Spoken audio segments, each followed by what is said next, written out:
So class 11, we will continue with our chapter Constitution from your political science syllabus.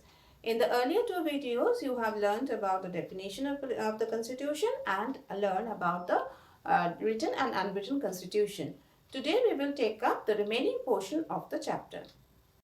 On the basis of the method of amending the constitution, it is again classified into rigid and flexible constitution. That is, if a constitution can be easily amended or we can easily make changes in the constitution, then it is called a flexible constitution. And if a constitution cannot be easily amended, it is called a rigid constitution. The best example of a rigid constitution is that of the Constitution of United States of America. Like other constitutions, the rigid constitution also has some merits of its own. Firstly, a rigid constitution is considered to be stable and permanent. That is, as it is a written constitution, generally rigid constitutions are written one. They cannot be easily amended, so it is stable, it is permanent, it stays for a longer period of time simply because of the fact that it cannot be easily amended. Second merit of a rigid constitution is that it enjoys sanctity. That is, as it cannot be easily altered or as it cannot be changed according to the wish of those who are governing or according to the wish of the people, so it enjoys a sacred place, it enjoys a sanctity. We can say that that is, it is a stable, permanent constitution. It cannot be easily altered, and that gives it a position much higher than that of a flexible constitution. The third merit of a rigid constitution is that a federation needs a rigid constitution. That is, it is absolutely necessary for a federation to have a rigid constitution because of the distribution of powers. It cannot be altered according to the wish of the central and the state government. So, for that reason, a rigid constitution is absolutely necessary. The fourth merit is that in a rigid constitution, the rights of the people are secured. Why it is said so? Because a constitution cannot be easily amended, so the rights that have been provided by the constitution to the people, they are secured, they are safeguarded. If changes need to be made, then that has to be done according to the procedure laid down by the constitution. This safeguards the rights of the people, but it also suffers from some demerits, like it cannot be easily amended, which often cause problem for the governing or those who are governing the state. It is static, not dynamic. Why? Because changes cannot be incorporated, then it lags behind. Behind the time, it cannot incorporate the changes that are taking place in the social, political, or the economic life of the people living in the state. And as it cannot be amended, the wish of the people are often not fulfilled, or they cannot be their desires, their aspirations cannot be incorporated in the constitution, and that invites conflicts and civil war within a state.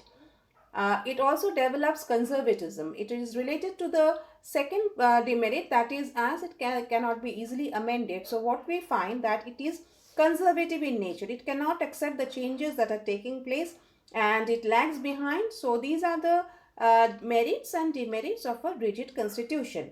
Next, we come to the flexible constitution.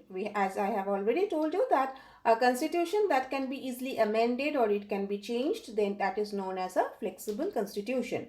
The Constitution of Britain is the best example of a flexible constitution. And the merits of a flexible constitution are that it can be easily changed like ordinary law. It does not require a separate procedure for changing the constitution. The way a law is made in the legislature, in the similar way, it can be changed. It does not require any such procedures, and it is suitable in emergencies because it can easily accommodate or incorporate the changes that are needed. So it is suitable for taking care of emergency situations. It is adaptable in nature because it is a flexible constitution. It does not require an elaborate method of amending the constitution. So it is adaptable to the changes that are taking place in the society. It can easily accommodate those changes in the constitution.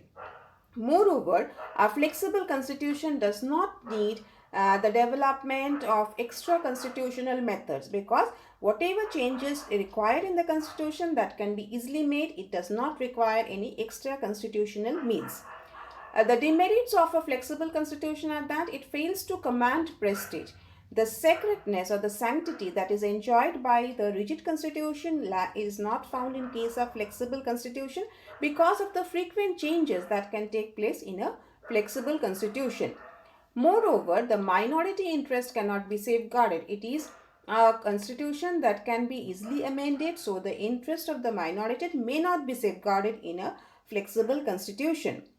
And often we find that contradictory changes are made. That is, some changes are made which may be not in keeping with or contradictory to the original principles or to the original ideas of the constitution. And as the constitution can be easily changed, so what we have seen that it can be easily changed or frequently changed by those who are there in the power. They change the constitution for their own benefit, and this results in frequent changes in the constitution, which again fails to command, and which again make it difficult for a flexible constitution to enjoy the same position or to command prestige like that of a rigid constitution. So these are the merits and demerits of both rigid and flexible constitution. Next, we will take up the differences or the distinction between the two types of constitutions. The differences or the distinction between rigid and flexible constitution can be summarized as a rigid constitution cannot be easily amended, and as it cannot be easily amended, so it is not adaptable to the changes that are taking place. Whereas in case of a flexible constitution, we find that it can be easily amended, and it is very adaptable to the changes that are taking place. It can easily incorporate those changes in the constitution. A rigid constitution is generally a written constitution as that of United States, whereas a flexible constitution is generally an unwritten constitution as that found in Britain. The next difference or the next distinction between the two is that in case of a rigid constitution, we find that the judiciary is supreme because it's a written constitution. It cannot be changed. The judiciary interprets the constitution. The judiciary is supreme or in regard of the constitution, or it has the final say regarding the provisions in the constitution. In case of a flexible constitution, we find that the legislature enjoys supremacy as in case of Britain. A rigid constitution is absolutely necessary for a federation because in a federation there is distribution of power and authority, and for this a rigid written constitution is absolutely necessary. Whereas a flexible constitution is not suitable for a federation. Again, a rigid constitution, because of its lack of adaptability to the changes, is not suitable for tackling emergency situations because the changes cannot be done immediately. It takes a time for to incorporate the changes, whereas in case of a flexible constitution, we find that it is suitable for emergency situation as there is no such formality for regarding for changing the constitution. So these are the differences between the two, and today we have mainly discussed about the rigid and the flexible constitution, their merits and demerits, and the distinction between the two.